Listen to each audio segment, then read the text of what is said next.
Kelompok 2 mendapatkan 20 poin. Kelas D. Kelompok ketiga mendapatkan 20 poin. Jadi Sebentar semua. yang sudah memenangkan pertandingan ini akan Bapak kasih hadiah. Saya udah punya poin. Silakan diambil untuk kelompok pertama. Hadiahnya. Ya Pak. Silakan maju satu orang. Bagian. Ini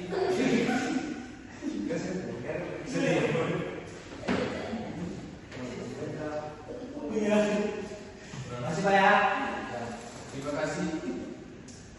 Sedikit pesan dari Bapak mengenai tentang pembelajaran metode ini, yang mana bahwasanya Rasulullah SAW menyuruh kita belajar itu tidak hanya untuk menulis dan membaca, namun melainkan di dalam pembelajaran itu harus kita adakan permainan agar setiap di dalam kelas tersebut orang-orangnya tidak jenuh dan selalu tidak kaku dalam pembelajaran. Mungkin sekian dari Bapak untuk pembelajaran pada hari ini. Kurang dan lebih Bapak mohon maaf. Assalamualaikum warahmatullahi wabarakatuh.